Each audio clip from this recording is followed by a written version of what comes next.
Assalamualaikum warahmatullahi wabarakatuh dan salam sejahtera kepada semua anak-anak PK Intan. Apa khabar hari ini? Baiklah, hari ini kita akan teruskan sains sosial dan alam sekitar kita dengan tajuk Kitar Semula Unit 6. Jadi awak semua boleh rujuk muka surat 66 dalam buku teks. Sebelum kita meneruskan, saya nak ulang kaji semula. Terdapat 3 jenis tong kitar semula, iaitu yang pertama berwarna biru yang biasanya digunakan untuk membuang bahan kitar semula daripada kertas. Yang kedua, tong berwarna coklat untuk membuang bahan kitar semula daripada kaca. Dan tong yang ketiga, tong warna jingga untuk membuang bahan kitar semula daripada aluminium dan plastik. Jadi, pada hari ini kita akan memfokuskan kepada bahan kitar semula plastik. Baiklah. Bahan kitar semula plastik sebenarnya ada banyak, ada banyak di sekeliling kita.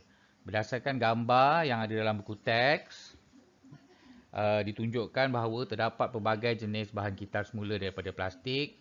Contohnya yang pertama, tudung saji. Ini tudung saji plastik. Bekas cat diperbuat daripada plastik. Botol air mineral juga dibuat daripada plastik. Kemudian contoh lain ialah tong sampah, botol ubat, penyangkut baju atau hanger. Botol cecair pencuci, sama ada pencuci lantai, pencuci baju, segala jenis pencuci lah. Kebanyakannya dihasilkan daripada plastik. Seterusnya yang paling banyak sekali ialah beg plastik. Kemudian bekas makanan daripada plastik. Seterusnya contoh lain ialah baldi, juga diperbuat daripada plastik. Bekas minuman, botol cecair pencuci tangan, sudu dan garpu. Baik, dalam banyak-banyak bahan buangan plastik ni, awak rasa apa dia bahan yang paling banyak dibuang? Jawapannya ialah botol air mineral. Botol air mineral ialah bahan plastik yang paling banyak dibuang. Dan juga beg plastik. Ini dua benda yang paling banyak dibuang lah. Botol air mineral dan juga beg plastik. Sebab satu, kita banyak beli barang dan kebanyakan barang kita letakkan dalam beg plastik. Sebab tu banyak beg plastik dihasilkan. Yang kedua, kita banyak minum air dan banyak juga botol yang bila kita dah guna, kita terus buang saja. Itu menyebabkan dua benda ni, iaitu beg plastik dan juga botol air mineral yang paling banyak sekali dibuang bagi kategori plastik. Baik, seterusnya. Kita nak belajar dulu. Plastik ni dihasilkan daripada apa? Plastik ni dihasilkan daripada petroleum. Nampak gambar ni? Gambar ni menunjukkan ini adalah sebuah pelantar minyak. Pelantar minyak yang menggerudi dasar laut untuk mendapatkan petroleum. Petroleum ni ialah cecair yang kita peroleh daripada dasar laut yang kita proses untuk menghasilkan beberapa jenis barang. Jadi petroleum ni dihasilkan daripada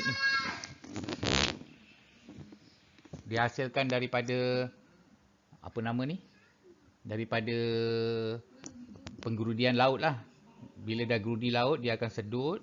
Petroleum ni bawa naik atas. Di atas pelantar ni, barulah dia akan proses. Dia akan tapis. Daripada gambar rajah ni, awak boleh nampak, ni petroleum. Petroleum yang kita peroleh daripada laut tadi. Kemudian dia akan suling. Suling, dia akan tapis. Bahagian yang paling atas ni, dia akan menghasilkan gas petroleum ataupun LPG yang biasanya kita guna untuk memasak tu. Lapisan kedua dia akan gunakan untuk minyak kereta, minyak petrol. Tapisan ketiga tu barulah dia akan hasilkan plastik. Nampak ni? Membuat plastik dan polyvinyl klorida, PVC. Ini bahan-bahan plastik. Tapisan keempat baru dia akan dapat bahan api kapal terbang. Seterusnya tapisan kelima bahan api diesel. Seterusnya minyak pelincir, minyak bahan api untuk kapal, dan yang akhir sekali, yang paling pekat sekali, dia akan menghasilkan bitumen. Bitumen ni ialah tar jalan tu.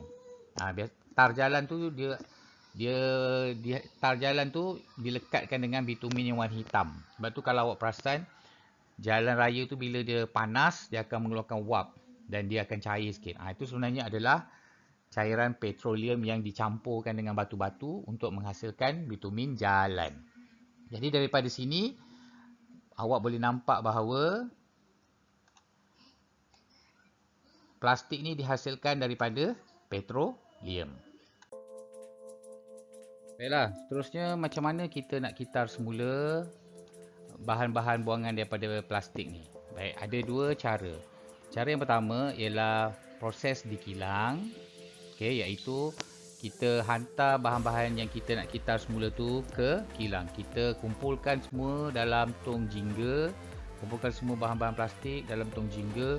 Kemudian kita hantar ke kilang untuk dia proses jadikan botol baru. Tu cara kita kitar semula di kilang. Cara yang kedua ialah kita membuat produk kitar semula yang baru daripada bahan-bahan buangan plastik itu tadi. Okey, macam mana? Baik. Bahan kitar semula sebenarnya macam yang seperti saya pernah ajar sebelum ni ialah apabila kita menghasilkan barang baru daripada barang yang telah dibuang. Jadi kalau awak tengok dalam slide ni, pakaian yang ditunjukkan ini adalah pakaian yang dihasilkan daripada benang yang telah dikitar semula. Maksudnya benang tu mungkin daripada plastik. Okay? Plastik yang ada tu dihancurkan, kemudian dijadikan benang dan dijadikan pakaian. Ini contoh.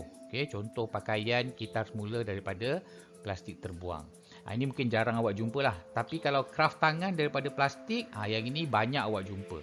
Okay. Bakul yang diperbuat daripada anyaman plastik. Okay. Walaupun nampak baru, tapi ia mungkin adalah barang-barang gitar semula daripada plastik.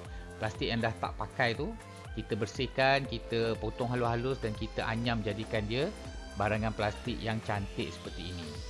Ini contoh barang-barang yang dihasilkan daripada plastik. Seterusnya, perabot. Okay, botol plastik dilekatkan bersama menjadi perabot seperti kerusi. Ini mungkin awak dah pernah jumpa. Botol-botol plastik, barang-barang plastik dijadikan perabot. Sebab dia plastik ni kuat. Plastik ni kuat. Jadi bila kita jadikan dia kerusi ataupun perabot, sangat sesuai lah. Cuma macam mana kita nak jadikan dia tu kena kreatif. Okay? Kreatif untuk jadikan kerusi yang cantik dan kuat. Ini antara produk kita semula daripada plastik yang dijadikan perabot. Selain daripada kerusi, mungkin boleh jadi meja, mungkin boleh jadi almari, tempat kasut dan sebagainya lah. Okay, yang seterusnya, bahan plastik digubah menjadi arca. Arca ni ialah binaan. Okay, binaan ataupun bentuk yang melambangkan seni lah. Kalau awak tengok arca ni, ini adalah arca berbentuk gajah daripada botol air mineral. Dia sebenarnya untuk menambahkan kecantikan ruang lah. Jadi sekarang kan orang suka bergambar, berselfie. Jadi bila ada benda-benda macam ni, boleh jadi backdrop untuk bergambar.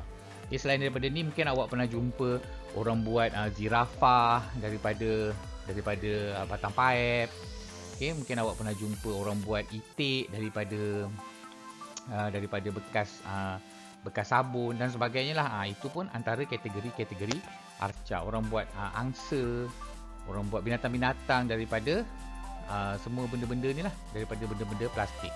Inilah tadi contoh bahan kitar semula yang dihasilkan daripada plastik. Maksudnya kita jadikan satu produk yang baru untuk kita kitar semula. Kita tak hantar ke kilang. Sebab untuk kitar semula ada dua cara, kita hantar ke kilang ataupun kita buat produk yang baru. Baiklah, itu sahaja penerangan pada kali ini. Sehingga kita berjumpa lagi. Kalau tak faham boleh tanya dan saya akan uji kefahaman melalui latihan dalam modul. Itu sahaja, sehingga kita berjumpa lagi. Assalamualaikum.